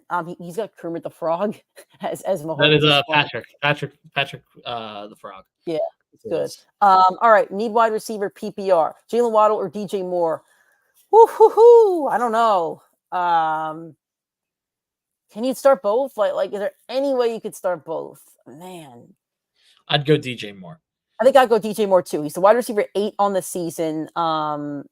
He's had some stinkers, but so has Waddle, and he has a really positive matchup against the Cardinals. The only way I'll play Waddle, but even if Tyreek's out, I don't think that kind of hurts Waddle. I'm going to play DJ Moore. I'll put my foot down and say play DJ Moore, but I would love to get Waddle in there. He says he can't because he has CeeDee Lamb. What about in your flex? Who's in your flex spot? Yeah, who's your flex? Can you flex one of them? So you're playing CD for sure as your wide receiver 1, then you're playing DJ Moore as your wide receiver 2. Let's see if we can get Waddle in that flex. Vince says, "Thank you, Merry Christmas." Merry Christmas to you as well. What would you? Both of those games are at 4:00. The Waddle and the DJ Moore. If Tyreek Hill is ruled out, do you change to Waddle over DJ? I don't think so because then I feel like they could double him. It looks like he has Rashad White in the flex. I would play Waddle over. I would play Waddle over Rashad White. Who are the other running backs that White's in your flex? I mean, Yeah. I would rather bench White. I'd rather have the Waddle and the DJ Moore. I think. Yeah, I know we're doing a roundabout on you, but who are your starting running backs? But right now, I'm putting White on the bench for Waddle. Yep. But I think it's harmful for Waddle if Tyreek's not in there, because if I'm the Cowboys, why would I not double Waddle? Who else is catching the ball? Well, I would have thought the same thing against the Jets, who have a better secondary, and Jalen Waddle scored almost 30 points. Gibbs and Swift. Oh, bench Swift. That's an easy Swift. Yep. Put Swift on your bench. Put Rashad White as your running back 2, and then play Waddle in your flex and DJ Moore your wide receiver 2. You see, this is why we have to interrogate our fans. And yeah, we root for you. We want you to win, but we had to find. We knew your team was too good. We knew you had too many good options. We just had to give you the right one. Yeah, put a full interrogation on there. All right. Thanks, fellas. Merry Christmas. Thank you to you too, my friend. Make sure to join us next week if you advance. Hopefully you advance. Again, we do we have a show during the week on Tuesdays that we do live. It goes on our audio streaming platforms the next day. And then we also have a live show Sunday mornings, 9:00. We'll have one of those next week as well. So make sure to keep subscribing to the channel. Follow us everywhere. Means a lot, guys. If you're not subscribed to our YouTube, please subscribe. It takes 2 seconds. Drop a like on this video. Share it with your friends. We'd appreciate all that to help grow the channel. From Colts fan Caden, Adam Thielen or Ty Chandler. I'm assuming this is PPR. If it's not PPR, please let us know, because that could change our opinion. I think I like Ty Chandler more. I know I've been kind of banging the drum for him, but I think he's on a higher scoring offense. I think he has more upside. Adam Thielen's kind of seems like he's good for 5 receptions for 60 yards at the moment. And to me, 11, 13 fantasy points is just not cutting it. I see more upside with Ty Chandler, and I'd rather play upside if you're giving me these 2 options. Listen, I don't think it's a easy decision between these 2. And Nick, my God, I hope you're right on Ty Chandler, because we're going to lose about 75% of our fans if you're wrong. I'm going with Adam Thielen. Over the course of the year, wide receiver 16, 120 targets, 90 catches, 870 yards. He's going to finish the year as a 1,000-yard receiver. The problem is finding the end zone with this team, and I don't think it's going to happen this week. But over the course of the year, if you're getting 120 targets and 90 catches, you're going to rack up numbers. He's going to finish 1,000-yard receiver, 100 catches. He is one of the steals of the draft. He's the wide receiver 16 on the year. He's going to finish in the top 20. I'm not confident in Ty Chandler, personally. Yeah, I understand I do understand where you're coming from. I'm a salty Adam Thielen owner who had flex problems in our league, and that's why I'm not in the playoffs. So I am a bit salty about it. From Titan CW, pick 2 for running back and 1 for flex. Now, I'm assuming this is PPR. If it's not PPR, you got to let us know. So Derrick Henry, Bijan Robinson, Saquon, and Rashee Rice. So for your 2 running backs, you got to do what do you do? You're a Derrick Henry owner. What do you do? I go Derrick Henry and I go Saquon Barkley. I think Bijan hits the bench. I think I agree with you, but it's tight. And then I think we're both agreed on Rashee Rice flexing. Very flexy. Yeah, easy Rashee Rice. And Daniel says in his other league, need 2 running back, DeAndre Swift, Chuba Hubbard, and Devon HN PPR. This one I will say Swift, because I don't love when they bring in Kenneth Gainwell. I really don't. I'm a Swift owner, so my only league that I'm still in the playoffs in is a Swift team. So I'm rooting for him. But I'll put Swift in this lineup. Then you're looking at Chuba Hubbard against the Packers or Devon HN. I think I'll go with Hubbard because I think he's the running back 1 on his team. My only issue is that HN is more of a touchdown upside. I don't think Hubbard's coming near the end zone, the end zone, but I will play Hubbard because I think he's a focal point of a very crappy offense. I am going to go Swift and HN. I think DeAndre Swift. I think if you want to chase upside and your running backs do not have a lot of upside, Swift against the Giants and HN against the Cowboys, 2 much better matchups than Hubbard, who more often than not is going to be playing from behind in a game. And the Packers are not the best team in the league, but they're fighting for a playoff spot. They're going to come out swinging. I think Swift is the easy one for me. HN, outside of the game he got hurt and the 2 games where he got hurt in, has not had a game under 9 fantasy points. So as much as we've been ragging on HN, and I'm not as a Jets fan, I don't like him. I don't like him in the division. I think he's replacing Mostert as good as Mostert's been next year. I really do not want to see I really do think HN has shown enough of a safe floor, even in the limited time that he's played.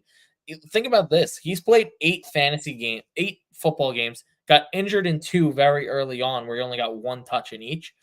In the rest of his games as a starter, he's the running back 26 on the year. Like, he's put up so much numbers in 6 weeks that he's going to finish the year as a top 24 running back as an RB2, and he's going to have played less than half the games in the year. Like, absolutely insane. Yep. On Instagram, Bro, who's a family friend, said, "Nice job, gents. Merry Christmas. Merry Christmas to you as well. Thanks for your support and for joining." Titan CW does not like Derrick Henry, even though he's a Titans fan. And I do agree with your points here. They are banged up. I think it's, again, play who's going to make you most comfortable, because me and Nick's opinions could be completely wrong, because we're playing a game of luck here. We're playing, Monopoly.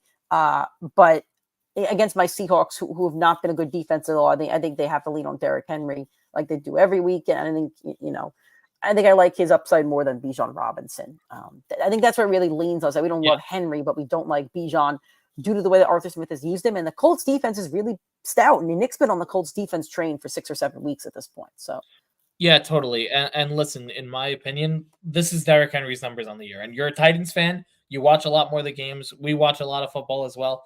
We look at the numbers and we try and take the bias out of it. As a Jets fan, I get the bias all in there. But Derrick Henry, over the course of his 14 games this year, has 230 rushing attempts, 884 yards, and 10 touchdowns. Over the last 4 weeks, 6 touchdowns. He's averaging about 18, 19 carries per game. Does he get work in the receiving game? No, but he did just have a 4-catch game last week, and he's not been great. No doubt about it. I drafted him purely because he was playing the Texans defense last week and next week. That's the only reason I drafted him in my leagues. I've seen enough statistical evidence that Derrick Henry at this point of the year racks up his touchdowns and racks up his yards. I think he's going to finish as a 1,000-yard rusher. He's currently the RB10 on the year, and he's checking a lot of boxes. And I know I said I took him in the second round. It probably leans more bust than break. A lot of those second-round guys were busts. We'll probably do it in a fantasy recap show at some point. A lot of the running backs were busts. Almost the entire second round was bust players, and Derrick Henry is one of the only ones that has delivered a top 10 year for his first team. All right, Standard from Cooptown 9. You're very welcome. Thanks for joining. Thanks for subbing. We appreciate you. Hopefully you win, and we'll see you next week as well. From Cooptown 9, Standard, Devontae Smith or Josh Jacobs. Both are dealing with injuries. Jacobs has missed a game with a quad injury. He's questionable against Kansas City. Devontae Smith, I don't see him on this injury report here, but I know he's injured, so I'm going to have to go to Twitter for it. I know for a fact he's injured because I saw a tweet yesterday saying that he's going to try to play. So I don't know why he's not on that injury report, but it is Standard. And the Eagles game is later on the day. I still would like to say you'd know if he'd play or not, but what are you thinking, Nick? So both these games are on Monday. I'm sorry to cut you off, by the way. I do see a tweet from an Eagles reporter yesterday. I think it's an Eagles. Yeah, he's an Eagles reporter. Devontae Smith said, "You know me. I'll be good. I'll be out there." So let's assume that he's playing. Okay, so he was off according to Schefter, he was off the injury report. That's why he's not on our injury report that we're looking at. So Devontae Smith's good to go. I'm all in on Devontae Smith, by the way. So if you're chasing touchdown upside because the catches don't matter, I think Devontae Smith, even without a touchdown, really is a coin flip. Jacobs. It's a coin flip, and I think I'm gonna go and say exactly what we've kind of been on this train of all year. If you're chasing upside, Devontae Smith's the play. If you need the floor, it's Josh Jacobs. Devontae Smith is only gonna hit 15 fantasy points if he gets in the end zone. Josh Jacobs could hit 15 on the ground and in the air. He's a 150 all-purpose yards type of player. Devontae Smith is not guaranteed to get that at any point. I think the game script is bad for both of these guys, but Josh Jacobs presents more of a receiving threat than Devontae Smith in his game script. So I know we said the catches don't really matter in the format, but I think Jacobs to me is the more talented player. I think he offers the safer floor. If you need the upside, Devontae Smith, you will know on Monday. Feel free to tweet us, show us your matchup, and we'll let you know. The other issue I have here is that I just saw the Raiders offense put up 3 points 2 weeks ago against the Vikings defense. The Chiefs defense is very good.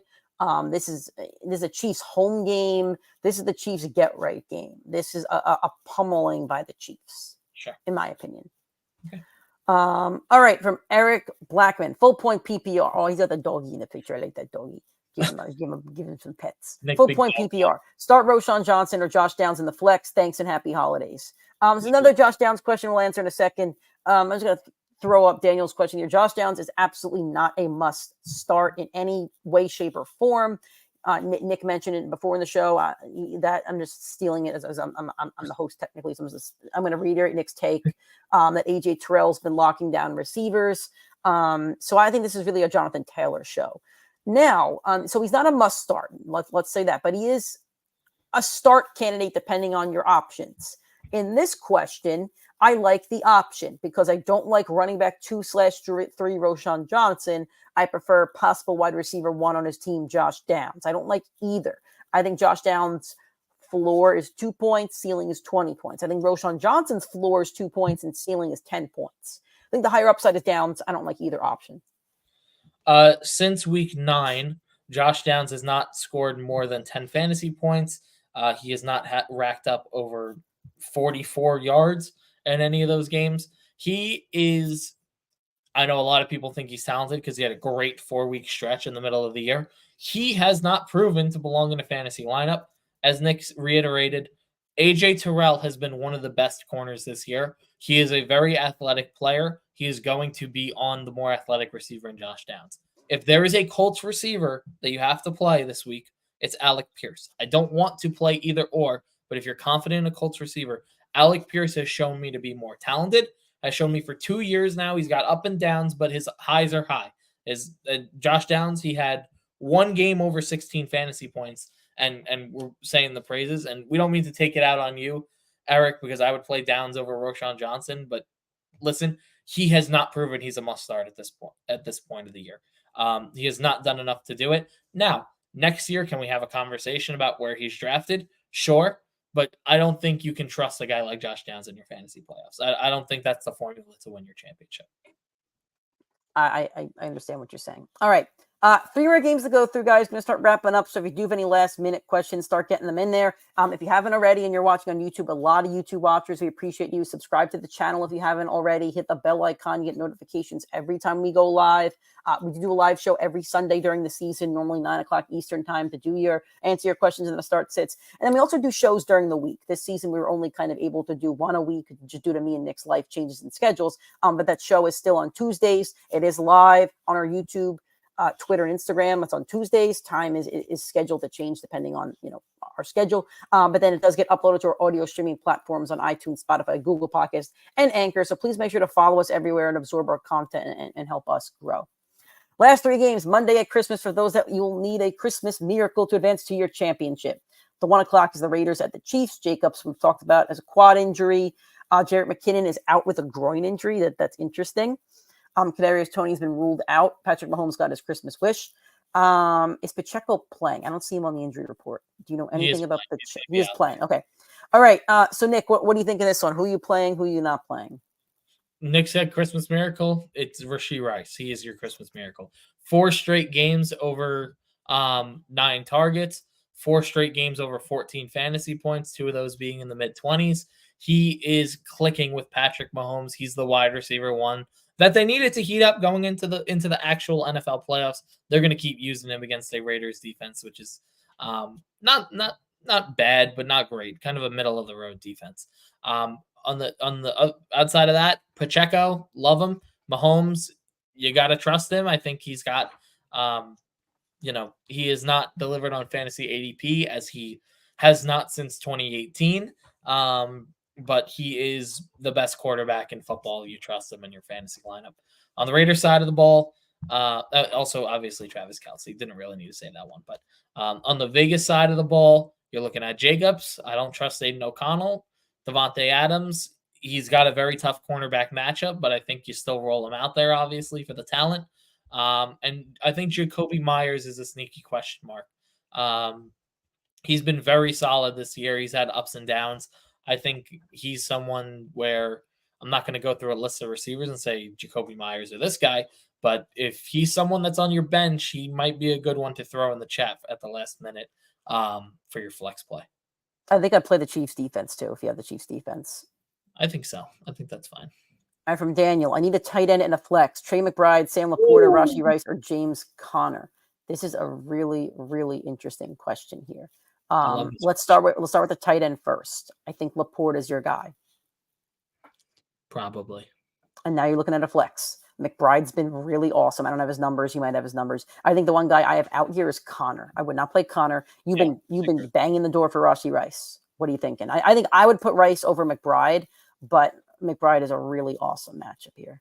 I mean, McBride's last 5 have been 22, 10, 13, 23, 20. Would you play him over Laporta though? I don't know. That's so tough. This is a great question. Then you're looking at Sam Laporta's last 5. I mean, he has 2 stinkers in here, but he has 6, 17, 29, 4, and 28. And he's going up against the Vikings defense, division rival. It's not a strong defense. Are you trying to talk me into McBride? Are you trying to? No. Lions are fighting for that 2 seed. They want to put up a lot of points, and they decimated Denver last week. That should have been a tough game. Denver's played very well down, these last 6-7 weeks. That should have been we're a decent team against a decent team. No, the Lions look like the 49ers out there last week. The guy just had 3 touchdowns for you. If you were a Laporta owner, I personally think it's a slap in the face to throw him on your bench in a plus matchup when he just got you to the next round and has been very reliable for you throughout the season. I mean, even before the bye, he's kind of hot and cold. 23-9, 19-7, 11-19. I would go Trey McBride and Rashee Rice. Make a case. I think we both agree on Rice, so make a case for McBride here. I don't think you bust with either tight end. But if you are more likely to bust, I'd rather have Trey McBride, who is constantly getting workload. He is the first read in this offense. Nick talks about he is the first read. Yep, there's no Marquise Brown. First progression for Kyler Murray. Laporta, I think both are phenomenal. I really don't think you can go wrong. Trey McBride, I feel like last few weeks is just on a heater. A consistent heater, 3 games over 20. You don't see that outside of Kelsey and Mark Andrews often. Laporta has been great too. Don't get me wrong. 2 games over 28 in the last 3. But with the 1 dud in there, I think I'd just lean McBride. I think McBride probably offers a safer floor, and division matchups are always a little bit more intimidating. My worry is the Bear. If I'm the Bears defensive coordinator, I am doubling McBride. Yeah, I guess so. Daniel also said it's a one and done. Don't care what happened last week. It's a great mindset to have. Love it. I love it. I love it. I love this question. I'm so happy we got it. Brock Purdy or Patrick Mahomes? I'm playing Brock Purdy, and I'm not even like a Purdy truther, but Purdy puts up ridiculous stats. He's the quarterback 4 in the season. Mahomes is the quarterback 6. Tougher matchup against the Ravens, but I mean, Purdy, how many games does he have over 20 this season? He has 1, 2, 3, 4, 5, 6, 7, 8, 9 games over 20. Mahomes has 1, 2, 3, 4, 5 games over 20. Mahomes has 1 game under 10. Purdy has one game under 10. I think I'm playing Purdy. I just don't think you could not play 49ers at this point. And Mahomes might go berserk against the Raiders, though. It's like, this is a really tough question. If it were my team, I would put in Patrick Mahomes.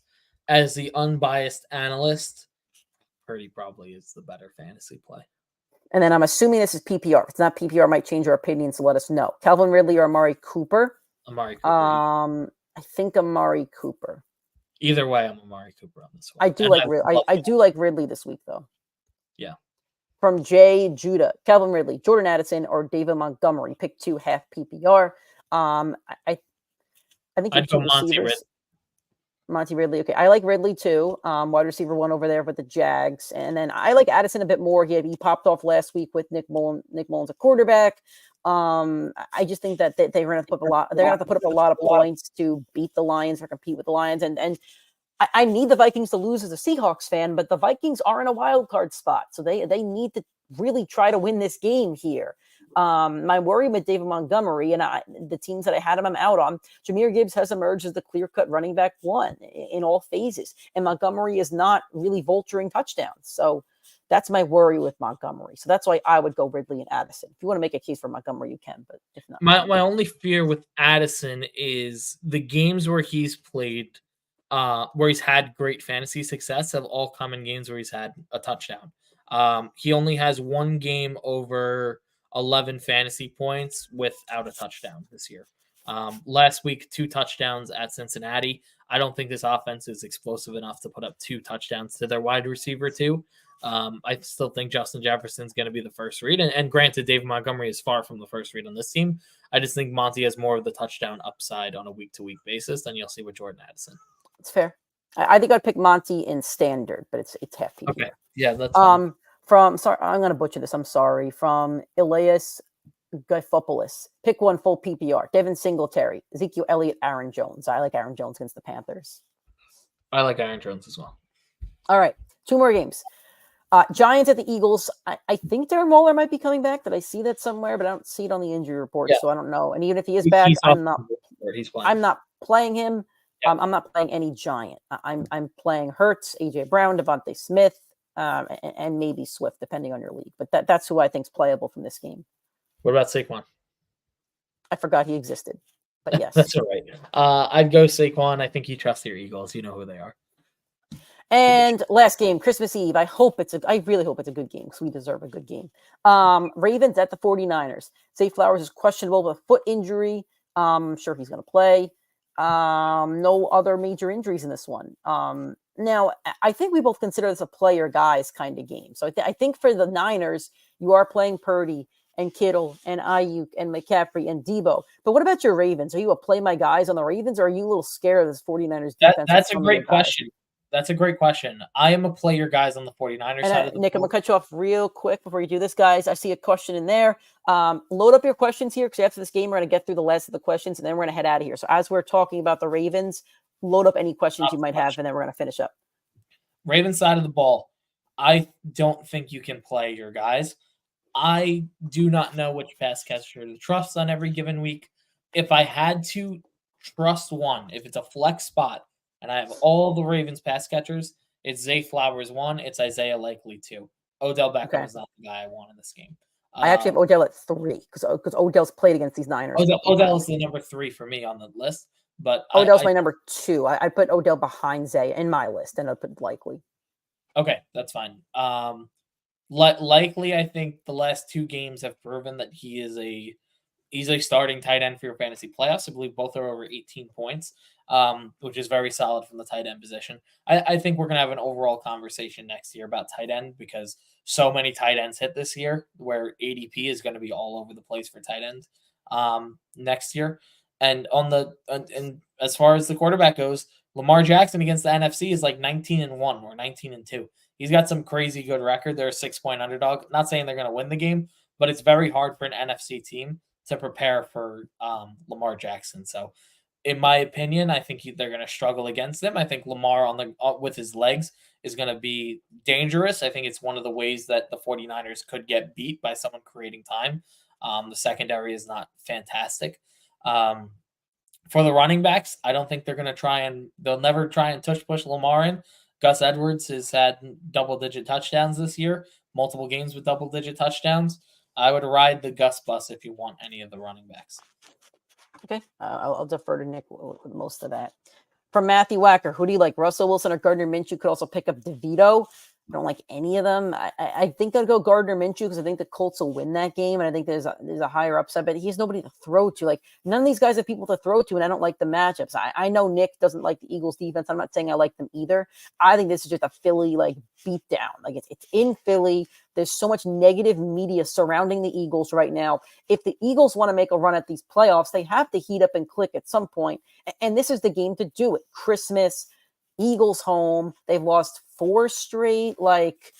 this is an Eagles beatdown game, and I don't like that game script for DeVito. The only Giant that I like is Saquon. I really don't like the game script here for Russell Wilson. Now, the Broncos do need to win this game to stay in playoff contention. So that's an important factor, but I don't like going up against the Patriots defense. Russell Wilson's record against Bill Belichick's actually, I think, really good. I think it's like 3-1 or something, or 4-1. It probably is pretty good. But Belichick's also seen him now a lot. Minshew, I would have loved to say Minshew if he had Michael Pittman in there, but he doesn't. You're rolling the dice. I think I would rank them Minshew, Russell Wilson, and then DeVito, solely because I think the Colts are going to score the most fantasy points in this game. I agree with Nick. I kind of went all over the place and did my quick little research. And the one thing I like to do when it's a quarterback that I have question marks is, Nick, do you know what I do? Your over-unders. And I bet I picked the game with the highest over-under. I bet I picked the game with the highest over-under, didn't I? Gardner Minshew and the Colts are a 3-point underdog given in a 45-point over-under that is projecting the game to finish somewhere in the 23-20 range. For Russell Wilson and against the Patriots. Let me get the over-under for that is 31.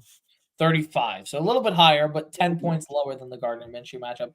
The Broncos are favored by 7 points in this game. So personally, not a gambling man, just like odds. I would take the Patriots if I were betting. I would too. That's crazy. So and DeVito. And then Tommy DeVito, 43.5, but they're 13.5-point underdogs. They're pretty much projecting the Broncos to score about 20, the Giants to score about 13, and the Colts to score around 20 as well. So they have Russell Wilson and Minshew in the same category, but when it's the over-under and it's I go with the higher scoring game. The higher scoring game typically says Vegas expects these teams to pass, not run. And even though these two teams should be running, I think that it's going to be a passing matchup. I would go with Gardner Minshew, which is crazy to say that you got to trust Gardner Minshew in your fantasy players. For the last few questions in the chat, let us know if it's not PPR. We're assuming these questions are for PPR games. Oh, what's up? What do you got? Just real quick for Matthew. If Joe Flacco's on your waiver wire, I'd pick him up and play him over all these guys. I would too. I think I'd play Nick Mullins. I might play Nick Mullins over these guys too. I'm higher Nick Mullins than Nick is. Yeah. From Duffy, if Tyreek doesn't play, am I going Ezekiel Elliott or Nico Collins? Well, here's the thing: you're not going to know if Hill's playing until like 3:00, and Nico Collins will be on the field in the third quarter. So you're kind of stuck with Zeke at that point, unless you have another option. I think Tyreek's going to play. I would say he's going to play, but last week I said the same thing. But the fact that it's been 2 weeks removed now, I think he plays. Yep. Daniel says, start the Bears defense over the Colts or Houston. I like the Colts this week against the Falcons. The Falcons offense has been pitiful. I agree. And the Colts defense has been really good. Nick has made a case for them before. Yep. From Justin Ruff, assuming this is PPR, start Jalen Waddle or Breece Hall. I like Jalen Waddle. He had like a 30-point game last week against a really good defense. Should be a high-scoring game, marquee matchup. I don't dislike Breece Hall, but I love Jalen Waddle a lot. If you find out the news sooner, with Tyreek, I actually like Jalen Waddle a little bit more. I agree. But so if Tyreek Hill is in, I'd rather Jalen Waddle, which is a crazy thing to say. If Tyreek Hill is out, I'd rather Breece Hall. You're not going to know by then. I'd rather just, if I had to shoot my shot, it's Jalen Waddle. Yep. Alrighty, guys, that's our show. If you do have any last-minute questions, we will answer them as I'm going through plugs here. Duffy, Commanders or Eagles defense? Commanders defense against Trevor Siemian. I'd go Eagles defense. Vegas knows they have the Jets as a 3-point favorite. The line did not move when they were projecting Zach Wilson to play. They're saying there's not much of a drop-off. Okay. All right, guys. So thank you for joining our show. We appreciate you. Drop a like on this video if you haven't already. If you're watching on YouTube, we have a lot of YouTube watchers. We could actually see in the comments, where your question's coming from. If you're on YouTube and you're not subscribed to our channel, please subscribe to the channel. It takes all of 2 seconds and helps us out. Hit the little bell icon if you want to receive notifications every time we go live or post a new video. We'd appreciate that as well. We're all over social media, Twitter, TikTok, Instagram is PrimeTimeFFPod. Twitter is the best place to answer any last-minute questions you may have. We'll get back to you pretty quickly. Facebook and YouTube is also Primetime Fantasy Podcast. Subscribe, like, all that stuff. Next time you hear from us will be our live show on Tuesday. Don't have a time yet, but we'll let you guys know on our social media channels what time we'll be doing. And if you can't join the live show, we then upload that. It goes to our YouTube and then also uploads to our audio streaming platforms, iTunes, Spotify, Google Podcast, and Anchor. Whatever podcasting platform you're on, please subscribe to us. If you could leave a review. We'd appreciate that as well. Thank you guys for the questions. This is our longest show of the season, so that means that you guys did well in advance to your second round. We're happy about that. Hopefully we have a nice long show next week as well, and we can answer your questions again. So thank you guys for watching. Thank you for supporting. Have a Merry Christmas, and best of luck to your fantasy teams.